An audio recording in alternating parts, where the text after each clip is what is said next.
이렇게 인사하겠습니다. 오늘은 부족해서 감사합니다. 이렇게 하겠습니다. 부족해서 감사합니다. 인사하겠습니다. 부족해서 감사합니다. 이렇게 또 인사할까요? 주어진 것에 만족합시다. 주어진 것에 만족합시다. 주어진 것에 만족합시다. 참 쉽지 않은 인사죠. 그러나 이 인사야말로 우리 그리스도인들이 해야 될 인사라고 생각합니다. 저희가 올해 2025년을 시작하면서 베이직 크리스찬이티, 기독교의 기본 진리에 대해서 정말 기본적인 성도들이 갖고 있는 기본적인 진리가 무엇인가, 하나님 말씀하시는 그 기초적인 진리, 기독교가 무엇인지에 대해 우리가 다시 한번 생각해보고, 그렇다면 성도로서, 교회로서 어떤 모습을 갖추는 것이 하나님이 원하시는 모습인가를 생각해보는 그런 시간을 갖고 있습니다. 그래서 지난 시간에 첫 번째 시간으로 우리의 시작에 대해서 살펴봤죠. 내가 누구이고 어디에서 왔고 어디로 가야 되는지, 우리의 삶의 의미와 존재 목적, 그것을 깨닫지 못한다면 아무리 돈이 많아도 아무리 높은 지위에 올라도 결국 행복한 인생을 살 수 없다는 것을 우리는 보았고, 그렇다면 그 시작이 어디 있는지를 알아야 될 텐데, 바로 성경 창세기 1장 1절에서 태초에 하나님이 천지를 창조하셨다는 말씀을 통해 하나님이 우리의 시작일 때 비로소 우리의 인생에 꼬여진 실타래가 풀려질 수 있다는 사실에 대해서 살펴보았습니다. 그렇습니다. 하나님이 시작입니다. 하나님이 모든 것으로부터 시작했기 때문에 우리 인간은 하나님으로 돌아갈 때야만 비로소 내가 왜 사는지, 내가 어떤 존재인지, 어떻게 사는 것이 행복한 삶의 길인지를 깨달을 수가 있습니다. 그런데 안타깝게도 인간은 그 시작을 잃어버렸죠. 우리의 창조주 되시는, 우리의 시작 되시는 하나님을 잃어버린 채 살아가고 있는 것이 오늘날 우리들의 모습입니다.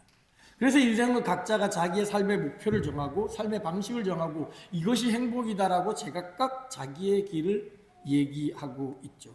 그러나 자기로부터 시작된 모든 인생의 길은 결국 막다른 골목에 이를 수밖에 없습니다. 그렇다면 왜 인간은 그 시작을 잃어버린 걸까요?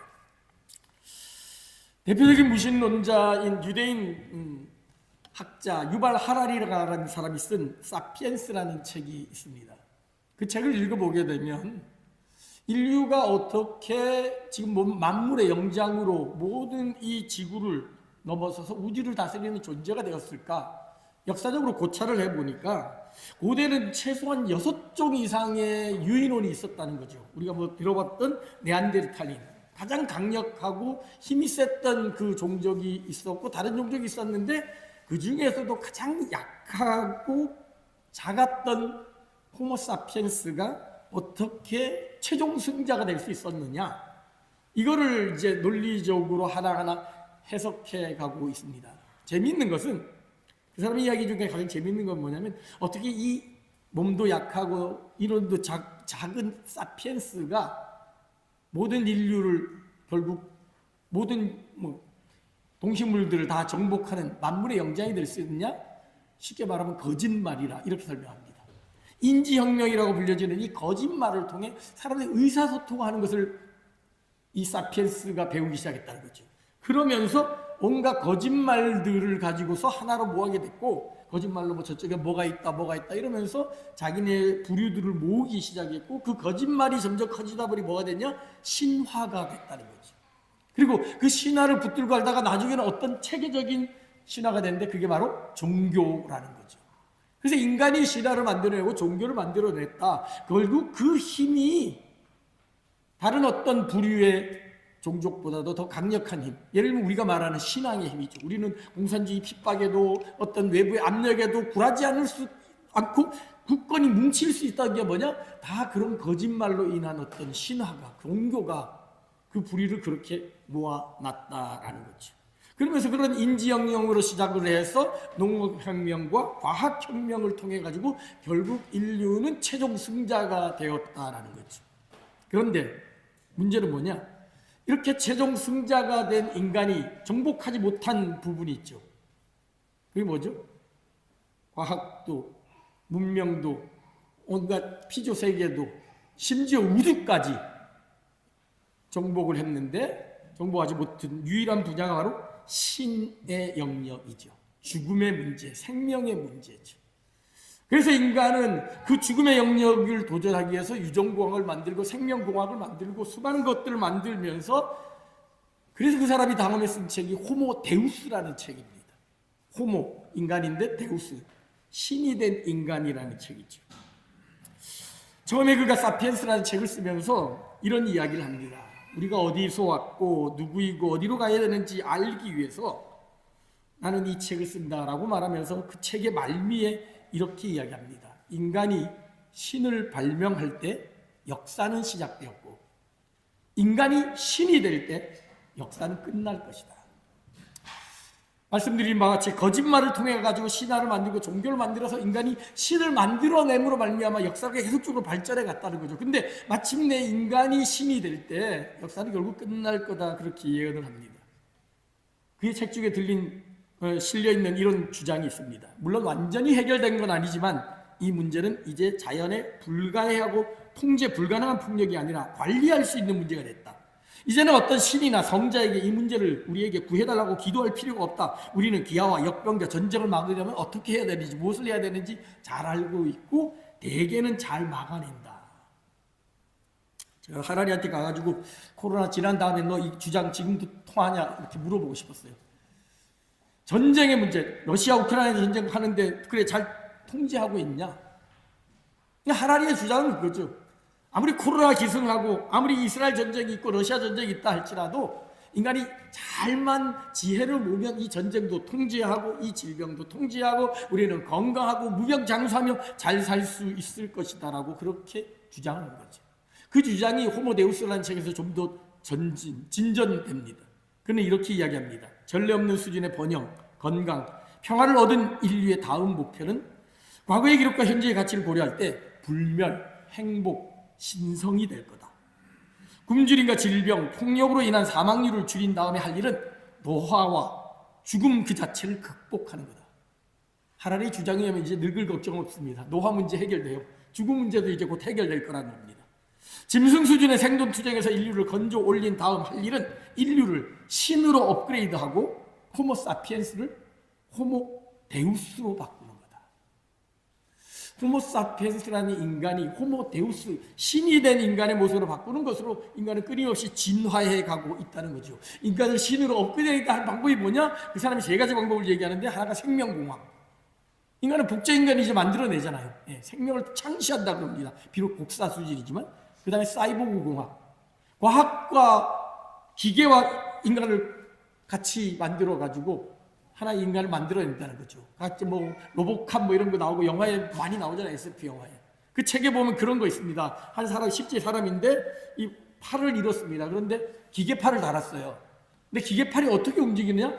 머리의 생각만으로 생각이 전달돼 기계 움직인다는 거예요. 어떤 작동이 아니라, 말하는 게 아니라 그냥 생각만 해도 아 저거 했다. 지금 인간이 제 팔을 때 제가 머릿속에 생각만 하고 움직이듯이 기계가 똑같이 그런 역할을 한다는 거죠. 결국 뭐예요?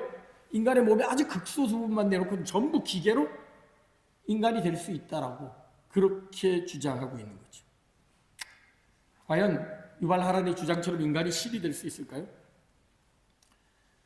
놀랍게도 인간이 신이 되고자 하는 이런 욕망, 이런 생각은 단순히 유발 하라리에게서 나온 게 아니라는 거죠. 이미 그 이전에 오랜 우리의 인류의 조상인 아담과 하와도 유발 하라리 같은 주장을, 그런 생각을 가지고 있었다는 것을 오늘 본문을 통해 우리는 확인하게 됩니다. 본문의 3장, 창세기 3장은 예수를 안 믿는 사람들도 다 알고 있는 너무도 유명한 이야기입니다. 하나님이 선악과를 만들어놨는데 선악과 먹지 말라 그랬는데 뱀이 와가지고 하와를 꼬셔가지고 선악과를 결국 먹게 되고 결국 하나님의 저주를 받아가지고 인간은 죽음에 처하게 돼서 에덴 동산에서 쫓겨나게 된다는 그 이야기죠. 우리는 이 이야기를 대할 때마다 이런 질문을 갖게 되죠. 하나님이 그럼 먹지 말라는 왜 선악과를 만들어? 안 만들면 되잖아요. 그럼 안 만들면 뭐 인간을 마음껏 먹으라 했으니 마음껏 먹으면서 할 텐데, 또 그렇다면 만들었다면 왜 그거를 먹을 수 있는 그런 곳에 둬가지고 사람을 시험하게 만드냐? 이런 질문을 하나님께 갖게 되고, 아담과 하와를 향해서는 아니 굳이 그 많은 과일들 엄청나게 많은데, 나도 지금까지 전 세계를 다니면서 여행했지만 아직도 먹어보지 못한 과일이 얼마나 많은데 하루에 한 개씩만 먹어도 몇백 년을 살 수 있는데 굳이 먹지 말라는 선악과를 왜 먹었을까? 그런 질문. 그리고 하나님은 사랑이 많으신 하나님이신데 왜 그 먹었다라고 또 정말 그렇게 야박하게 그냥 야박하게 에덴 동산에서 쫓아내냐, 한번 좀 용서해 주면 안 되냐, 뭐 이런 생각들을 할 수 있을 겁니다. 그런데 오늘 우리의 본문을 자세히 살펴보면 우리가 어떤 존재이고 어떻게 살아가는 것이 행복한 삶을 사는 것인지, 하나님이 약속하신 그 풍요와 기쁨과 평강을 누리는 삶인지를 오늘 본문의 말씀을 통해서 우리는 분명히 깨달을 수 있습니다. 오늘 본문은 이렇게 시작하죠. 하나님이 참으로 너희에게 동산 모든 나무의 열매를 먹지 말라 하냐. 뱀이 유혹하는 거예요. 와가지고 하와를 유혹하죠. 야, 이 동산에 있는 모든 나무를 먹지 말라 그러냐? 그러니까 이 순진한 하와가 얘기합니다. 먹지 말라 그런 게 아니고 선악과만 먹지 말라 그랬어 라고 대답하면 되는데 뭐라고 얘기하죠? 아니야, 이 모든 거 다 먹을 수 있는데 선악과는 먹지도 말고 만지지도 말라 그랬어. 하나님의 명령을 굉장히 큰 걸로 막 엄청난 걸로 과대포장을 하는 거예요. 그리고 뭐라 그래요? 이거 먹으면 죽을지도 모른대. 하나님 뭐라 그랬어요? 먹으면 반드시 죽는다 그랬는데 반드시라는 말을 빼버립니다. 하나님의 말씀을 더하고 하나님의 말씀을 빼는 그런 실수를 저지르죠. 뱀이 그걸 딱 보고 그가 빼먹었던 반드시라는 단어를 가지고 거꾸로 이야기합니다. 아니야, 너가 이거 결코 죽지 않냐. 너가 이것을 먹는 날에는 너희 눈이 밝아져서 하나님과 같이 되어서 선악을 분별하니까 하나님이 그게 질투가 나서 그런 거야. 이거 먹으면 하나님과 같이 된다고? 이것을 먹으면 하나님과 같이 된다는 것. 이것이 근본적인 인간의 욕망이라는 것이죠. 내 마음대로 먹고 내 마음대로 할 수 있는 완전한 자유. 그걸 꿈꾸는 것이 아담과 하와의 숨겨진 욕망이었던 것이죠. 에덴 동산에서 그 누구보다도 자유를 누리고 능력을 발휘하면서 온 천지 만물을 다스리고 기후까지도 조절하고 맹수까지도 다스릴 수 있는 그런 능력을 가진 아담과 하와였지만 유일하게 할 수 없는 한 가지, 그래서 하나님이 먹지 말라는 선악과를 먹는 일이었죠. 모든 걸 다 할 수 있어서 생명을 복제까지 하고 지금 로켓을 타고 달나라까지 우주까지 여행하는 것, 그러나 단 한 가지 못하는 것, 신의 영역에 이르는 것, 죽음의 문제를 극복하는 것, 생명을 창조하는 것, 그 영역에까지 이루고 싶은 것이 현대인의 욕망이듯이 아담과 하와에게도 그런 욕망이 있었던 거죠. 여러분은 그런 욕망이 없습니까? 공부해서 어느 정도 좋은 대학 들어가면 만족이 되던가요? 회사에서 승진해가지고 어느 정도 안정된 삶을 하면 너무 행복하다라고 만족이 되던가요? 사랑하는 아내와 사랑하는 자녀들과 함께 사니까 이게 진짜 행복이야, 나는 더 이상 여기서 죽어도 여한이 없다라는 것이 평생 지속되던가요? 무언가를 더 갖고 싶고 무언가를 더 하고 싶고 무언가를 더 높아지고 싶은 끊임없는 욕망이 우리를 계속해서 신의 영역까지, 하나님의 영역까지 이르려고 하는 그런 모습으로 우리를 이끌어가고 있다는 거죠. 아담과 하와가 그랬습니다. 모든 걸 다 할 수 있었지만 하나님과 같이 하나님이 하라는 것, 그거를 하지 못하게 했던 그 한 가지를 지켜야 되는 그 명령까지도 뛰어넘어서 내 마음대로 할 수 있는 완전한 자율과 완전한 독립을 요구했던 거죠. 결국 그 결과는 무엇이었습니까? 하나님의 징계를 받아 결국은 에덴 동산에서 쫓겨나는 것이었고, 결국 에덴에서 누리던 모든 풍요와 행복은 다 사라진 채 유리방랑하는 신세가 되어버리고 말았던 것이죠. 우리는 여기서 아담과 하와를 유혹하는 뱀의 모습에 또 한번 주목할 필요가 있습니다. 왜 뱀은 아담과 하와를 유혹했을까? 사실 이 부분에 대해서는 성경은 얼핏 힌트만 제공할 뿐이지 정확한 어떤 해석은 주지 않습니다. 그러나 유대 전승에 의하면 당시 천사들은 4계급으로 나눠져 있다고 합니다. 우리가 잘 아는 미가엘을 비롯한 7천사로 불려지는 최상위 그룹이 있었고, 바로 그 밑에 루시퍼가 속한 좌천사, 치천사, 지천사와 같은 그런 상위 그룹에 속한 천사들이 있었습니다. 자천사는 하나님의 보좌를 보필하는 것이고, 하나님의 지식을 전달하고, 하나님을 찬양하고, 하나님을 예배하는 이런 하나님을 채찍근에서 모시는 천사입니다. 그 중에 루시퍼는 하나님을 찬양하는 일을 감당했던 거죠. 그리고 그 밑에 세부적인 역할을 감당하는 중간으로 하이 그룹이 있었다 그래요. 빨리하고 청소하고 이런 건지 모르겠어요. 어쨌거나 그런 그룹이 있었다 그래요. 근데 이 루시퍼는 특별히 그 가운데서도 하나님의 사랑을 받았다는 거죠. 특별히 인간이 후에 하나님의 형상으로 지음받은 이 인성까지도 루시퍼를 가지고 있었다는 거예요. 그래서 뱀의 형상을 가지고서 뱀과 같이 인간하고 대화를 할 정도니까. 그러니까 인성까지 가지고 있었는데, 문제는 뭐냐? 그렇게 자기가 특별한 존재로 사랑받았는데 나중에 하나님이 흙으로 사람을 지으시고 생기를 불어넣으시고, 거기에다가 하나님의 형상으로 만든 모습을 보며 자기보다 더 사랑받는 존재가 생겨나자 질투해서 그 인간을 무너뜨리기 위해, 파멸시키기 위해서 이 루시퍼가 인간에게 다가갔다라고 그렇게 해석을 합니다. 그런가 하면 터툴리안이라는 초대 교부는 사탄의 유래에 대해서 이렇게 설명을 했습니다. 사탄은 원래 천사들 중에서 높은 위치에 있던 천사였다. 그런데 하나님이 인간을 하나님의 형상대로 만드시고 인간에게 창조 세계를 다스릴 권한을 주신 것을 보고 참을 수 없는 질투심을 느꼈다. 결국 그는 뱀의 모습으로 변해서 인간을 유혹해 타락시켰다라고 그렇게 말합니다. 사실 이들의 주장이 어느 정도 신빙성이 있는 것이 성경이 그것을 증빙해주고 있습니다. 하나님을 찬양하고 하나님을 예배했던 천사장이었던 루시퍼가 자기가 하나님이 되고자 하나님을 대적합니다. 루시퍼의 역할은 뭐예요? 원래 이름 루시엘이라고 합니다. 이 루시엘의 역할은 하나님을 찬양하고 예배하는 거였어요. 마치 여기 찬양 인도장 나와서 찬양을 하듯이, 설교장 나와서 설교를 하듯이. 근데 그 설교를 통해, 찬양을 통해, 그 예배를 통해 영광 받아야 될 분은 하나님인데, 찬양 인도자가 너무 두각이 나타나는 거예요. 와, 잘생겼다. 와, 목소리 좋다. 어떻게 그렇게 드럼을 잘 칠까? 기타를 잘 칠까? 아, 목사님 너무 설교 잘하신다. 어떻게 저렇게 멋지게 생겼을까라고 생각하는 사람 아무도 없겠지만, 시커멓게 생긴 사람이, 멋있거든. 우리 목사님 너무 멋져요. 너무 멋져요. 이러다 보니까 하나님께 갈 영광이 사람에게 오는 겁니다. 그러다 보니 보수적인 교회에서는 박수 치는 것도 금해요. 찬양가 막 우리 보면 너무 박수 치고 싶잖아요. 찬양 너무 잘하면. 우리 이렇게 사람도 적은데 얼마나 그렇게 아름다운 목소리가 나오는지 다 성악 전공하는 사람인 줄 알았어요. 근데 너무 잘하거든요. 박수 치고 싶은데 박수 치면 혹시라도 이 찬양 사람이 우쭐해가지고 내가 노래를 잘하네, 자기가 영광을 받을까봐 보수적인 교회는 그것까지도 금지하는 교회도 있습니다. 근데 루시퍼가 그랬던 거죠.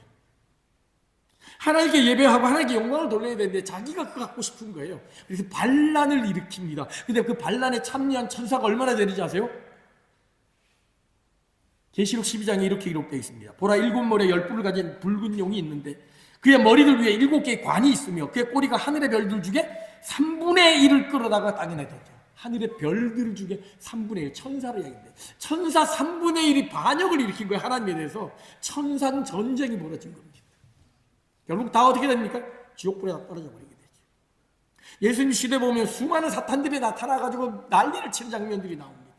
군대 귀신도 있어가지고 수백 명, 수천 명의 마귀들이 쫓아다니는 보입니다. 이게 다 타락한 천사들의 모습이라는 것이죠.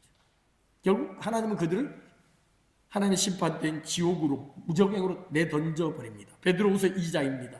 하나님이 범죄한 천사들을 용서하지 아니하시고 지옥에 던져 어두운 구덩이에 두어 심판 때까지 지키겠다. 마지막 심판 때까지 그냥 감옥에 갖다 버리는 거죠. 마지막 심판 때 되면 그들은 다 사형되어지고 없어질 존재인 거죠.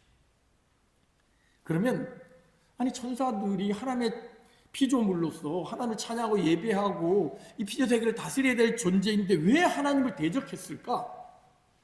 유다서는 그것에 대해서, 그 이유에 대해서 분명하게 이야기합니다. 유다서 말씀입니다. 또 자기 지위를 지키지 아니하고 자기 처소를 떠난 천사들을 큰 날의 심판까지 영원한 결박으로 흑암에 가두셨습니다. 뭐라 그래요? 자기 지위를 지켜야 한다. 자기 처소를 떠났다는 겁니다. 즉 자기의 본분과 자기의 역할을 거부했다는 거예요.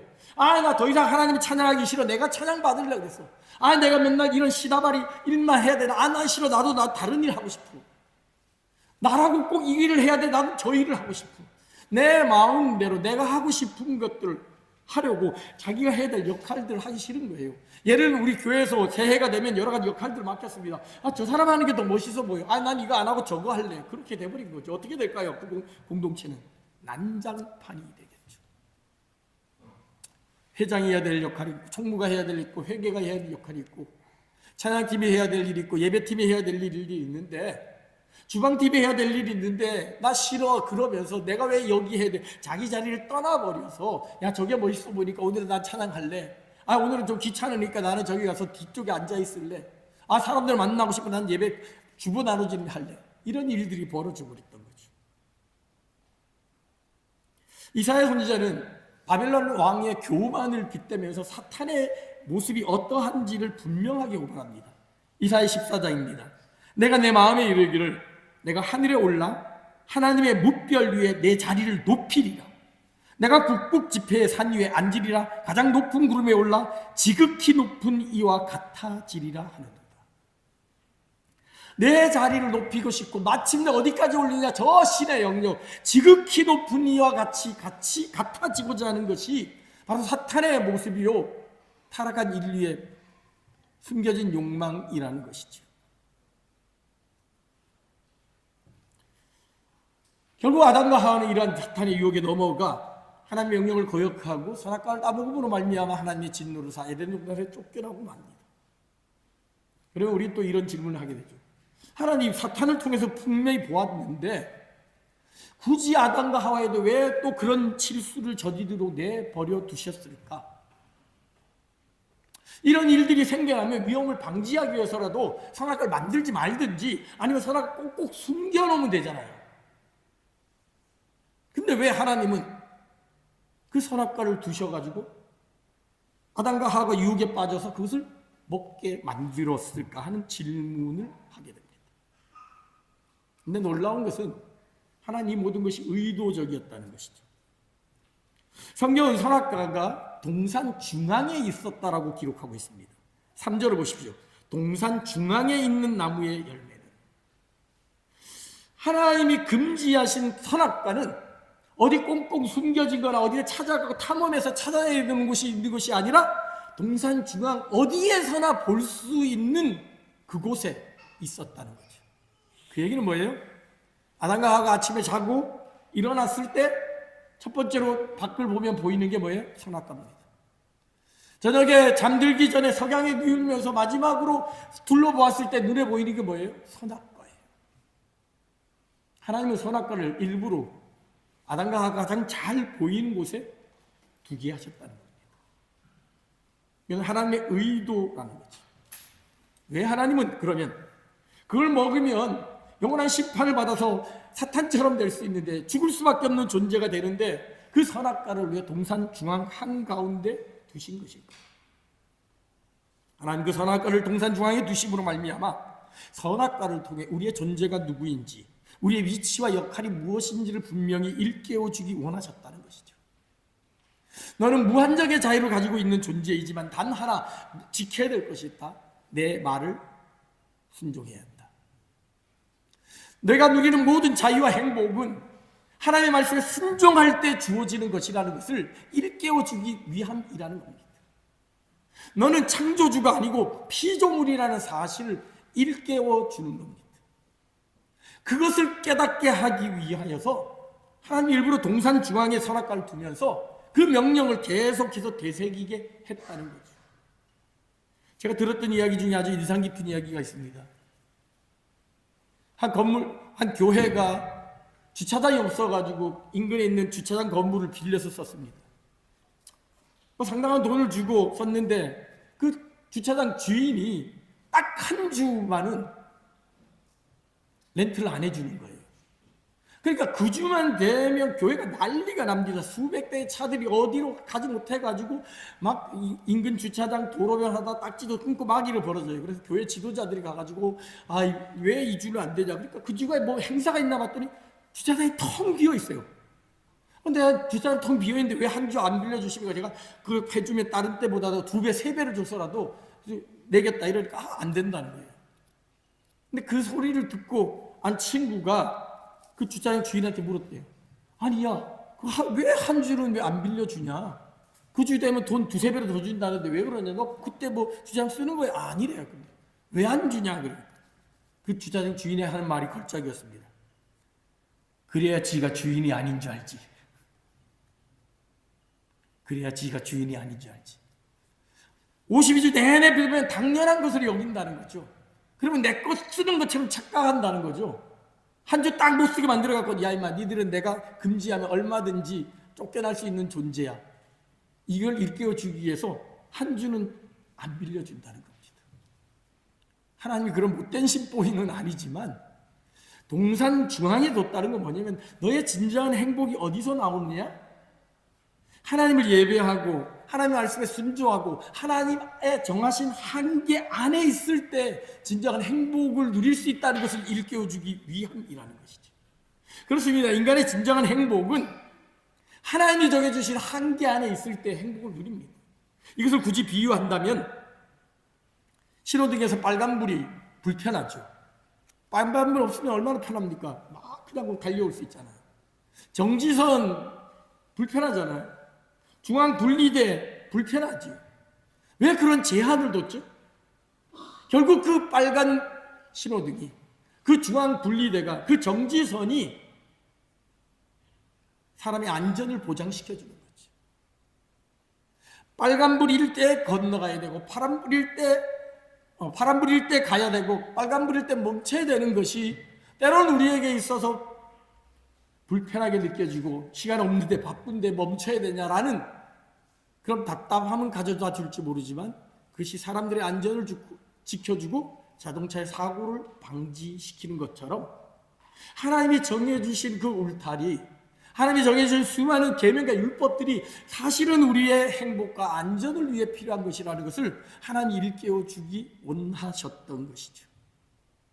어떻게 우리가 우리의 의미와 목적을 깨닫고 진정 하나님 주시는 행복을 누리며 평안한 삶을 살아갈 수 있을까? 하나님 그것을 선악을 알게 하는 나무를 통해 우리에게 깨우쳐주기 원하셨던 겁니다. 너는 피조물이란다. 너는 한계를 가진 존재란다. 너는 하나님이 아니란다. 하나님이 되려고 했던 사탄의 모습이 그렇게 되듯이 너도 그렇게 될 수 있다는 것을 경고하기 위해, 하나님 우리를 보호하기 위해 선악을 알게 하는 나무를 동산 중앙에 세우셨던 거죠. 그래서 우리가 믿음으로 고백하는 웨스트민스터 신앙 고백 1조 1항은 이렇게 되어져 있습니다. 사람의 제일 되는 목적이 무엇이냐? 사람의 제일 되는 목적은 하나님을 영화롭게 하고 영원토록 그를 즐거워하는 것. 하나님을 영화롭게 하고 하나님을 즐거워하는 삶을 살아갈 때 진정한 인생의 의미와 목적을 경험하게 되어지고, 그럴 때 참된 행복을 누리며 살아갈 수 있다는 것이죠. 하나님은 선악과를 동산 중앙에 두심으로 말미암아 언제 어디서나 그 선악과를 봄으로 너의 존재가 어떠한지, 너는 한계 안에 있는 존재다, 너는 부족함이 있는 존재다, 그것을 말씀하시면서, 그러기 때문에 하나님을 의지하고 하나님을 예배하기를 하는 것을 포기해서는 안 된다는 것을 가르쳐 주셨던 것이죠. 그런데 안타깝게도 인간은 끊임없이 그 하나님을 거부하고 자기 스스로 신이 되려고 합니다. 자기 스스로 신이 되어서 내 마음대로 모든 것을 할 수 있으면 그것이 행복인 줄로 착각합니다. 그러나 그 결과는 결국 지옥의 무적행으로 떨어진 사탄 루시퍼와 같은 결말을 맞이할 수밖에 없다는 사실을 성경은 우리에게 분명히 보여주고 있습니다. 말씀을 마무리합니다. 유명한 팝그룹 비틀즈 멤버 존 레논이 쓴 Imagine이라는 곡이 있죠. Imagine there's no heaven. 천국이 없다는 걸 한번 상상해봐라. 그거 얼마나 좋을까? 근데 가사가 이래요. 천국이 없다고 상상해봐요. 한번 해보면 쉬울 거예요. 우리 아래는 지옥 같은 것도 없고 우리의 위는 오직 스카이, 하늘밖에 없어요. 모든 사람을 생각해요. 오늘을 위해 사는 사람들. 어떤 국가도 존재하지 않는다고 생각해봐요. 그리 어렵잖아요. 죽어야 하거나 죽는 것 하나 없이 종교도 없는, 존재하지 않는 그런 것을 한번 상상해봐요. 이매진 저도 못 모르고 따라 부르고 흥얼거렸는데 가사가 좀 섬뜩하더라고요. 천국 없다고 상상하면 행복할까요? 나라가 없으면 행복할까요? 종교가 없으면 행복할까요? 물질 이런 게 없으면 행복할까요? 다 모두가 공평하게 살고 모두가 다 평화롭게 살고 모두가 즐겁게 사는 세상, 그걸 이매진 상상했죠. 사실 그것 때문에 공산주의자가 혁명을 일으켜서 공산주의 혁명을 일으켰던 것이고요. 그러나 그 결과는 우리가 잘 아는 바와 같이 모두가 망하는 것이었죠.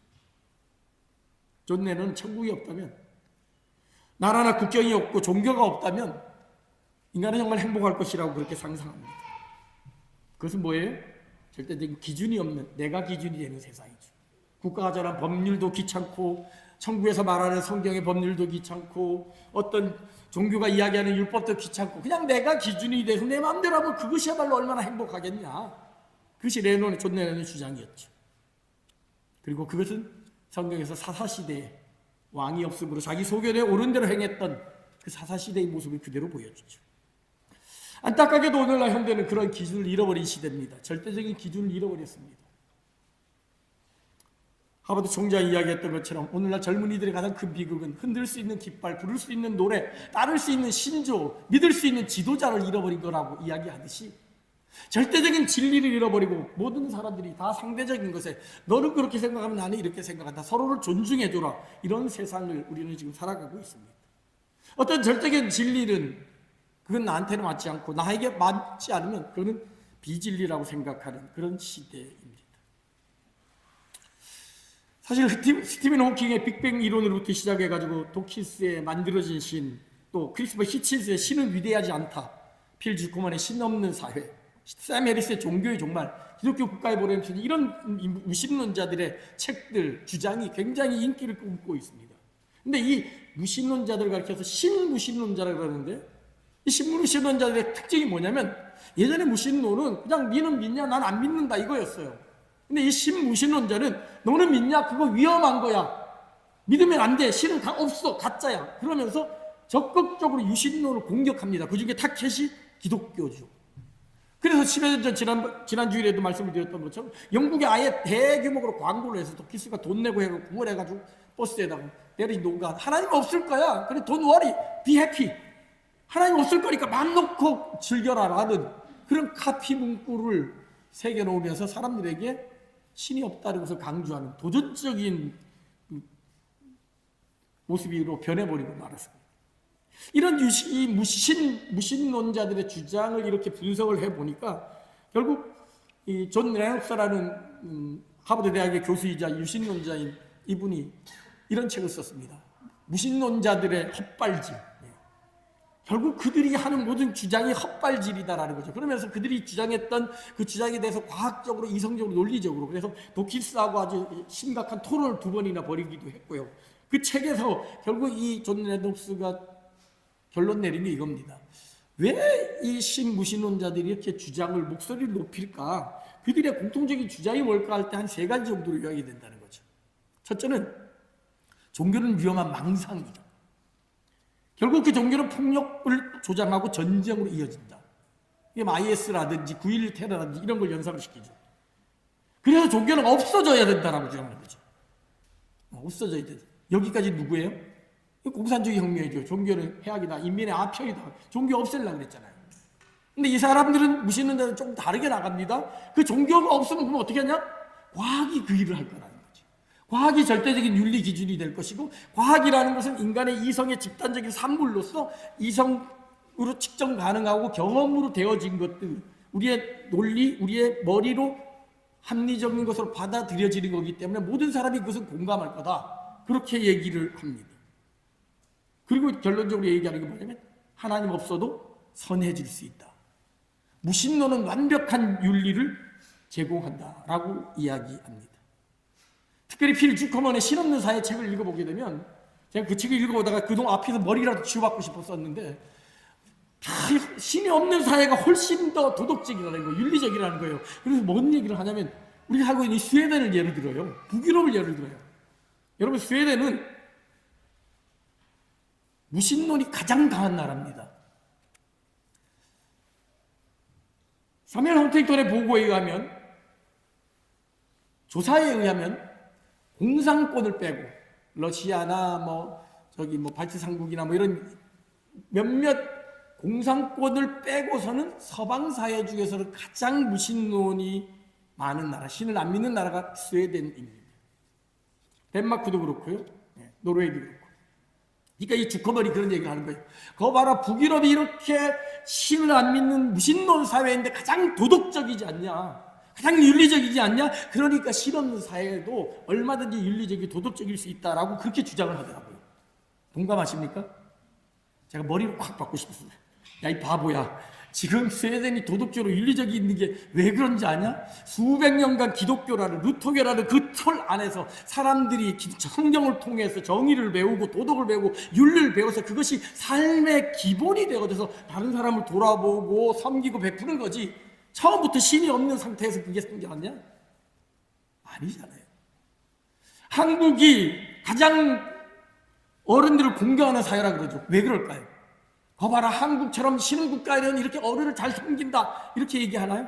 바보라 그러죠. 야, 이 바보야, 한국 600년 동안 유교 문화가 있어가지고 유교 문화가 몸에 배가지고 어른들을 공경하고 인사하는 거야. 근데 그 배경은 모르지 단지 보여지는 현상이에요. 거봐, 스웨덴 무신론 국가인데 가장 윤리적이고 도덕적이지 않냐, 무신론, 신이 없어도 우리는 얼마든지 선해질 수 있어 라고 주장을 하는 거죠. 얼마나 그들의 주장이 허무맹랑한지를 알 수 있습니다. 그 외에도 과학으로도 수많은 것들로 주장하는 것들, 이 존 레너스 같은 경우는 그걸 하나하나 허구를 이야기하는 거죠. 뭐 우리가 굳이 얘기 안 해도 존재론적 증명, 어떤 존재가 있으려면 더 큰 존재가 있기 때문에 그걸 증명한다, 뭐 이런 얘기를 빼놓고라도 어쨌든 그들이 주장하는 것들이 얼마나 허무맹랑한 건지 알 수 있습니다. 그럼에도 불구하고 그들은 자기가 신이 되려고 하는 거죠. 자기가 생각하는 것이 진리라고 이야기하는 거죠. 과학이라는 미명 아래 자기가 기준이 돼서 자기가 생각하고 자기가 경험하고 자기가 이해하는 것이 진리라고 생각하고 그 진리의 틀을 자기가 만들려고 했던 거죠. 사탄 루시퍼가 그랬던 것처럼, 아담과 하와가 그랬던 것처럼 하나님과 같이 되려 했던, 내 마음대로 세상을 마음대로 주물르고 싶어 했던 그런 욕망이 담겨진 사람들의 모습이라고 할 수 있습니다. 오늘 우리의 말씀을 통해 인간이란 과연 어떤 존재인지를 다시 한번 생각해 보게 됩니다. 우리가 행복을 누리고 그냥 삶의 의미와 목적을 누리는 길이 무엇일까? 내가 원하는 말을 이룰 때 과연 그것이 이루어질까? 내가 하고 싶은 것을 다 한다면 정말 행복해질까? 성경은 노라고 분명히 이야기합니다. 오히려 우리의 약함이 축복이라는 거죠. 우리가 약해질 때 더 강한 하나님을 의지할 수 있기 때문입니다. 부족함이 축복이라는 것이죠. 그렇기 때문에 하나님의 채워주시는 부요함을 경험할 수 있는 거예요. 내 실패가 오히려 축복입니다. 그 실패를 통해 하나님을 더욱더 의지하게 되고 하나님이 가져다주는 승리를 경험할 수 있기 때문입니다. 지난 시간에 말씀드린 바와 같이 기독교 신앙은 능동태가 아닙니다. 수동태입니다. 내가 뭘 하고 노력해서 뭔가를 이뤄내는 것이 아니라 내가 할 수 없음을 고백하고 하나님을 의지할 때 하나님이 채워주시는, 하나님이 바꿔주시는 것을 경험하는 것이 바로 기독교요, 바로 하나님의 진리라는 것이죠. 스스로 신이 되려는 욕망을 내려놓고 부족함으로 말미암아 누리는 그 축복을 누리는, 약함으로 인하여서 실패로 인하여 누리는 그 은혜를 경험하는 여러분들이 되길 바랍니다. 내가 부족해서, 내가 약해서, 내가 가난해서, 내가 넘어져서, 그래서 하나님이 더 필요하고 그래서 하나님의 은혜가 더 임해지는, 내가 죄인 중에 괴수라도 고백했던 사도 바울이 누구보다도 많은 은혜를 누렸던 것처럼, 하나님, 나는 할 수 없습니다. 나는 아무것도 아닙니다.